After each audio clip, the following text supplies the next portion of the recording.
কাল তো মহা অষ্টমী। তো আমরা তো অনেকেই নিরামিষ সেদিনকে খেয়ে থাকি, কেউ লুচি পরোটাও খাই আমরা, আবার অনেকে সাদা ভাত বা পোলাও আমরা এই অষ্টমীর দিন খেয়ে থাকি। তো তোমাদের সাথে একটা একটা ইউনিক রেসিপি শেয়ার করব। আশা করি তোমাদের আমার অন্যান্য রেসিপিগুলোর মতো অনেক ভালো লাগবে।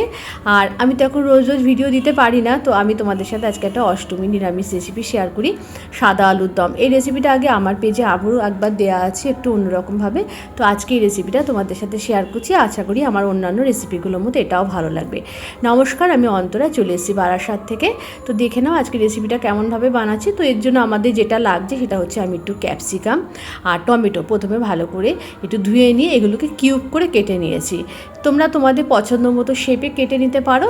আর এর মধ্যে দেওয়ার জন্য যেটা লাগবে, আমি এখানে চন্দ্রমুখী আলু দিয়েছি, তো তোমরা এখানে যে কোনো ধরনের আলু দিয়েই করতে পারো। আর টমেটোর দানাগুলো কিন্তু আমি ভালো করে ধুয়ে বার করে দিয়েছি। টমেটো দানাগুলো ধুয়ে বার করেই দিতে হবে, তাহলেই খেতে ভালো লাগবে। আলুগুলোকে আলুর দমের সাইজ করে কেটে নিয়েছি। কেটে নেওয়ার পর পরে যে মশলাটা বানাবো, প্রথমে আমি একটুখানি আদা আর লঙ্কা পেস্ট করে নেব। তোমরা তোমাদের প্রয়োজন যতটা ঝাল খাবে সেই হিসাবে তোমরা দেবে।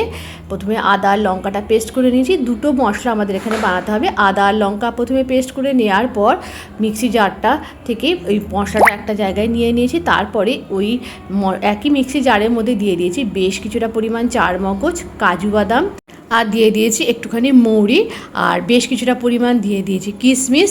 দিয়ে এবার এটাকে অল্প একটুখানি জল দিয়ে খুব ভালো করে পেস্ট করে নেবো। আর যেটা দিয়েছি আমার সবথেকে প্রিয় সাদা তেল, আমি বেশ ভর্তি করে 2 চামচ সাদা তেল দিয়েছি। এটাকে বেশ ভালো করে মিহি পেস্ট করে নিয়েছি।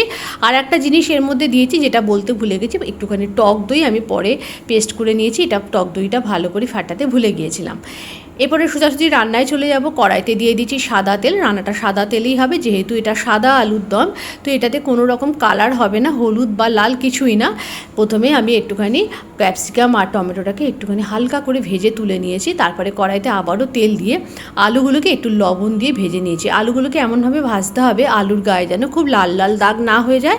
হালকা করে ভেজে তুলে নেওয়ার পর আবারও কড়াইতে দিয়ে দিচ্ছি বেশ কিছুটা পরিমাণ সাদা তেল, দিয়ে একটু গোটা গোলমরিচ আর একটুখানি দিয়ে দিয়েছি শাহি জিরা ফোড়ন। দিয়ে প্রথমে আদা লঙ্কার পেস্টটা দিয়েছি। আদা লঙ্কার পেস্টটা দিয়ে একটু হালকা করে ভেজে নেওয়ার পর আমি এর মধ্যে যে মশলার পেস্টটা বানিয়ে রেখেছিলাম তিল এবং বাদাম দিয়ে, সেইটা দিয়ে দিয়েছি। দিয়ে এবার একটু মিক্সি জার ধোয়া জল দিয়েছি। গ্যাসের ফ্লেমটা মিডিয়াম টু লোতে রেখে মশলাটাকে ভালো করে একটুখানি ভেজে নিতে হবে। মশলাটা যেহেতু এটা সাদা আলুর দম হবে, তাই হাই ফ্লেমে ভাজলে কালারটা চেঞ্জ হতে পারে, তাই জন্য এটাকে লো ফ্লেমেই ভাজতে হবে। এরপরে ভেজে রাখা আলুটা দিয়ে দিয়েছি, স্বাদ মতো দিয়ে দিয়েছি লবণ। দিয়ে মশলাটাকে আলুর সাথে এমনভাবে কষিয়ে নিতে হবে যেন আলুর সাথে মশলা বেশ মাখো মাখো হয়ে যায়। বেশ মশলাটা দেখেছো কেমন ঝরঝরে মাখো মাখো হয়ে গেছে। এরপরে এতে দিয়ে দিয়েছি গরম জল। গরম জল দিয়ে আলুটাকে ভালো করে সিদ্ধ করে নিতে হবে। তোমরা চাইলে এতে কিন্তু টক দইয়ের বদলে একটুখানি লিকুইড দুধও ব্যবহার করতে পারো, তাতেও খেতে খুব ভালো লাগবে।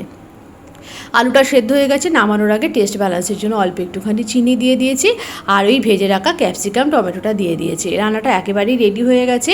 নামানোর আগে দিয়েছি একটু গরম মশলা, আর যেটা ছাড়া একেবারে রান্নাটা অসম্পূর্ণ সেটা হচ্ছে ঘি। আর 1 মুঠো পরিমাণ কাসুরি মেথি একটু রোস্টেড করা, সেটাকে হাত দিয়ে ক্র্যাশ করে দিয়ে দিয়েছি। একদম রান্নাটা রেডি হয়ে গেছে। গরম গরম ভাত, রুটি, পরোটা, লুচি যে কোনো কিছুর সাথে খুব ভালো লাগবে। কেমন লাগলো আজকের রেসিপিটা অবশ্যই কমেন্ট করে জানাবে। আর কালকে তো অষ্টমী, অবশ্যই রেসিপিটা তোমরা ট্রাই করো। আমি তো এর সাথে নান পরোটা করেছিলাম, এটা ছিল ষষ্ঠীর দিনে বানিয়েছিলাম, তো সেটাই তোমাদের সাথে শেয়ার করলাম। নিত্য নতুন রান্নার আপডেট পেতে অবশ্যই অন্তরা পেজের সাথে যুক্ত থেকো। এরকম আলুর দম হলে কিন্তু পোলাও বা সাদা ভাত দিও, শুধু সাদা ভাত কেন, পোলাও বা জিরা রাইস যে কোনো কিছুর সাথে খুব ভালো লাগবে। আর আমার ইউটিউব পেজের নাম মনে আছে তো, বেস্ট টেস্ট উইথ অন্তরা। অবশ্যই চ্যানেলটিকে সাবস্ক্রাইব করে আমার পাশে থেকো। আমি এখন যেহেতু রোজ দিন ভিডিও দিতে পারি না, তবুও আমি জানি তোমরা আমার ভিডিওকে ভালোবাসো। তোমাদের ভালোবাসায় আমি আপ্লুত। সবার পুজো খুব ভালো কাটুক। তাহলে রেসিপিটা